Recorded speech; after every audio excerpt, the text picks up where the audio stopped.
luat granii, doina și pâinea, dar n-am putut să-mi ia dorul de tine. Ți-am simțit suspinul în fiecare vânt, ți-am trimis speranță prin cântece și rugăciuni. Basarab, Basarab. Auzi, departe strigă slavii și asupriții către noi. E glasul blândei Basarabii ajuns în ziua de apoi. E sora noastră cea mezină, gemând sub cnutul de capul.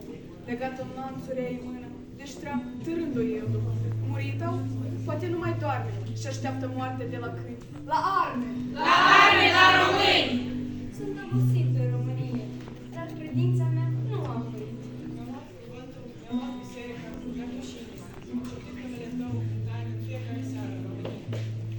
Am venit, sora dragă, să te iau acasă. Sub haina mea tricoloră, să nu mai fii niciodată singură. Te-am așteptat un veac și o rugă. Sub culorile tale, pot din nou să respir. Voi purta cu încredere, albastru, cerul nostru comun, galben, soarele care răsare și pentru mine, roșu, sângele celor răpiți.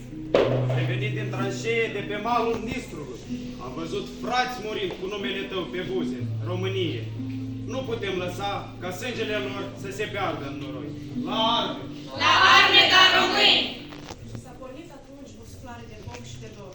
Poporul a învins frica, iar istoria și-a scris pagini. Gata, e hotărât. Astăzi, în a 27-a zi a anului 1918, Basarabia se unește pentru totdeauna cu mama sa, România. Fraților, clipa cea mare a sosit. Ea unde cheamă la hotărâre și credință.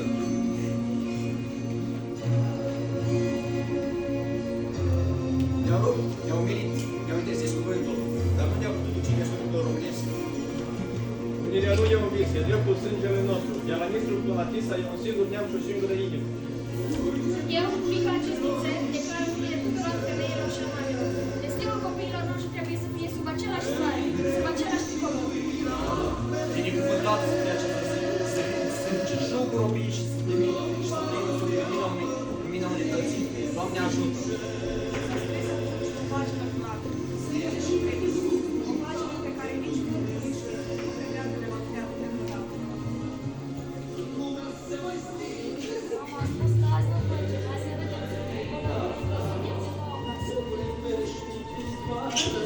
A încercat să ne despară, dar azi, starea noastră e una singură. Dincolo de până la Carpați, răsună același românești.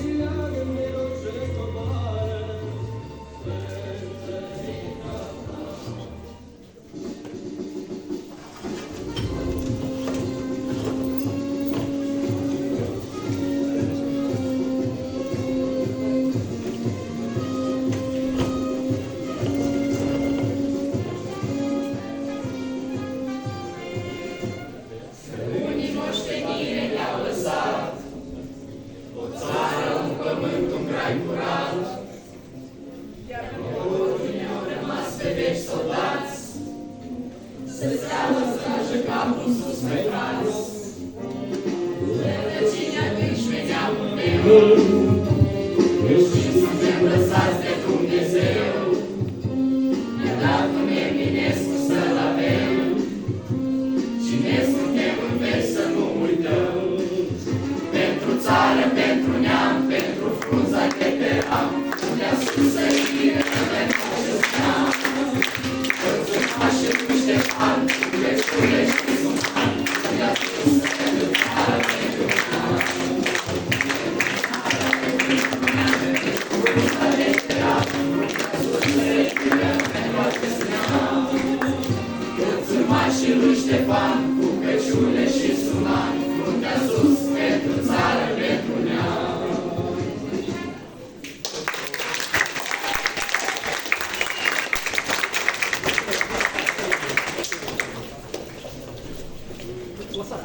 Lăsați acolo, mă.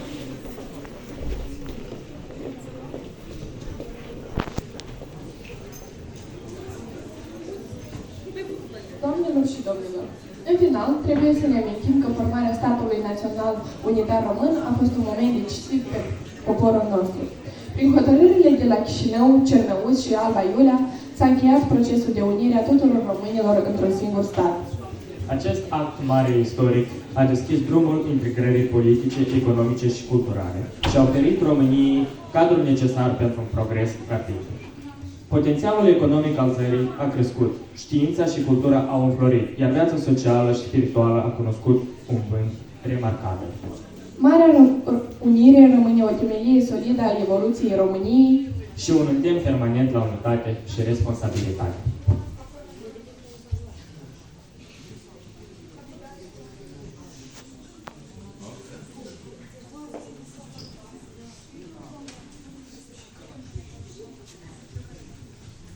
Onorați profesori, dragi colegi! Ajungând la finalul acestui moment dedicat Marii Uniri, ne aflăm în fața unei fire de istorie care nu a fost scrisă doar cu cerneală, ci cu sacrificiu și credință. Marea Unire din 1918 reprezintă un act care a redat demnitatea de a fi un singur popor, cu un singur ideal și o singură inimă. Pentru noi, această pagină de istorie nu este un simplu capitol, ci un reper moral. Ea ne amintește că identitatea se clădește prin solidaritate, iar unitatea se câștigă prin muncă comună și curaj. Pentru Republica Moldova, semnificația Unirii din 1918 rămâne profundă și actuală. Basarabia, prin votul sfatului țării, a demonstrat atunci că destinul ei nu poate fi descris de destinul întregii națiuni române. Astăzi, în fața realităților complexe pe care le trăim, tensiuni geopolitici, provocări economici, procesul anevoios al consolidării instituțiilor statului, privim spre 1918 ca spre o dovadă că hotărârea și voința comună pot schimba cursul istoriei. În acest sens, cuvintele rostite atunci de Vasile Goldiș, cel care a redactat și a citit rezoluția Marei Adunări Naționale de la Alba Iulia, rămân puternice și astăzi. Legătura sfântă a celor 14 milioane de români întrefățește a zice: trăiască România Mare! Acest strigăt nu e doar o formulare festivă, el stilizează un ideal, acela unei comunități de destine care au pledat pentru o singură istorie și o singură speranță. Marea Unire ne arată că marile momente ale istoriei se nasc atunci când oamenii aleg să depășească fricile, să se ridice deasupra intereselor mărunte și să creadă într-un ideal mai mare decât ei înșiși. Această lecție își păstrează actualitatea, mai ales pentru noi, tinerii din Republica Moldova. Într-o lume marcată de instabilitate și contradicții, spiritul de unitate este cel care ne poate oferi direcție. În prezent, colaborarea dintre România și Republica Moldova în domeniul educației, culturii și al integrării europene arată că punțile dintre noi sunt mai puternice ca oricând. Proiectele comune, sprijin oferit de România și apropierea dintre tineri sunt dovada unei continuități istorice firești. Arată că unitatea nu este doar o valoare a trecutului, ci și o necesitate a prezentului. Dragi colegi, Marea Unire nu ne cere doar să privim înapoi cu admirație, ci să privim înainte cu responsabilitate.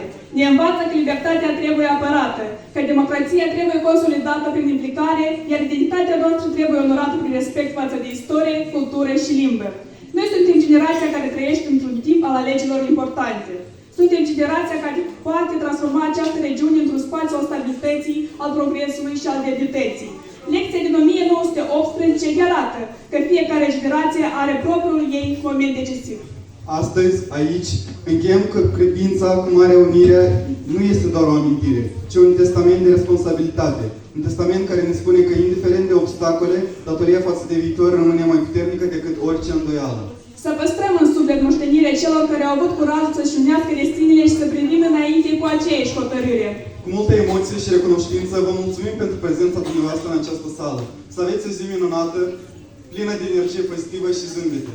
La mulți ani în România! La mulți ani tuturor românilor de perspectivă!